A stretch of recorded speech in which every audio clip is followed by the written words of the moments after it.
Assalamualaikum warahmatullahi wabarakatuh. Hadirin yang dirahmati Allah, pertama-tama marilah kita panjatkan puji dan syukur kehadirat Allah Subhanahu wa taala yang telah memberikan kita kesehatan dan kesempatan untuk berkumpul di tempat ini. Salawat serta salam semoga senantiasa tercurahkan pada Nabi Muhammad SAW, suri teladan kita semua. Pada kesempatan yang berharga ini, saya ingin menyampaikan ceramah tentang bahaya polusi udara, sebuah masalah serius yang semakin mengancam kehidupan kita. Hadirin sekalian, udara adalah anugerah besar dari Allah Subhanahu wa taala yang menjadi kebutuhan dasar bagi semua makhluk hidup. Tanpa udara bersih, manusia, hewan, dan tumbuhan tidak dapat bertahan hidup. Namun sayangnya, kualitas udara yang kita hidup setiap hari semakin memburuk karena ulah manusia itu sendiri. Polusi udara kini menjadi salah satu ancaman terbesar bagi kesehatan dan lingkungan. Apa sih polusi udara itu? Polusi udara adalah pencemaran udara oleh zat-zat berbahaya seperti karbon monoksida, sulfur dioksida, dan nitrogen oksida, dan partikel kecil yang berasal dari asap kendaraan, pabrik, pembakaran sampah, dan aktivitas manusia lainnya. Apa saja dampak polusi udara? Yang pertama adalah dampaknya terhadap kesehatan manusia. Polusi udara dapat menyebabkan berbagai penyakit pernapasan seperti asma hingga kanker paru-paru. Anak-anak dan lansia adalah kelompok paling rentan pada efek buruk ini. Polusi udara juga dapat merusak sistem kardiovaskular dan meningkatkan resiko serangan jantung dan stroke. Yang kedua, terhadap lingkungan.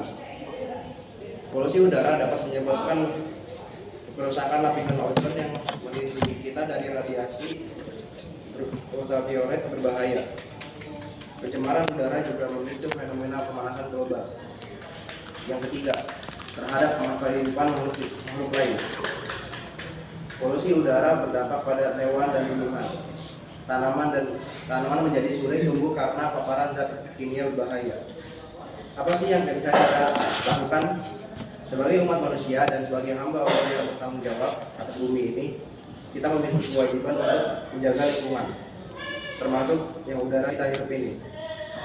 Berikut beberapa langkah yang kita lakukan. Yang pertama adalah mengurangi penggunaan kendaraan bermotor. Beralihlah ke transportasi umum atau berjalan kaki dan menggunakan sepeda jika memungkinkan.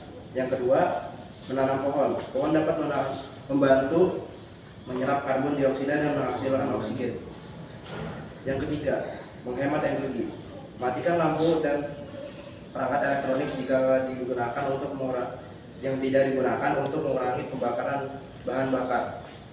Yang keempat, mendukung kebijakan ramah lingkungan. Yang kelima, mengedukasi diri dan orang lain. Hadirin yang saya hormati, Islam mengajarkan kita untuk menjaga keseimbangan alam dan tidak merusaknya. Dalam surah Ar-Ra'd ayat 56, Allah berfirman, "Dan janganlah kamu membuat kerusakan di muka bumi ini setelah Allah memperbaikinya, dan berdoalah kepadanya dengan rasa takut, tidak akan diterima, dan harapan akan dikabulkan. Sesungguhnya rahmat Allah sangat dekat kepada orang-orang yang berbuat kebaikan." Ayat ini mengingatkan kita untuk tidak merusak lingkungan, termasuk udara yang merupakan bagian dari ciptaan Allah. Menjaga udara tetap bersih adalah bagian dari tanggung jawab kita sebagai khalifah di bumi ini. Hadirin sekalian, marilah kita mulai dari diri sendiri untuk peduli terhadap lingkungan dan mengurangi polusi udara. Dengan begitu, kita tidak akan melindungi kesehatan, tidak hanya melindungi kesehatan kita, tetapi juga mewariskan bumi yang lebih baik untuk generasi yang mendatang. Semoga Allah Subhanahu wa taala memberikan kekuatan kepada kita untuk menjaga amanahnya, yaitu bumi ini. Wassalamualaikum warahmatullahi wabarakatuh.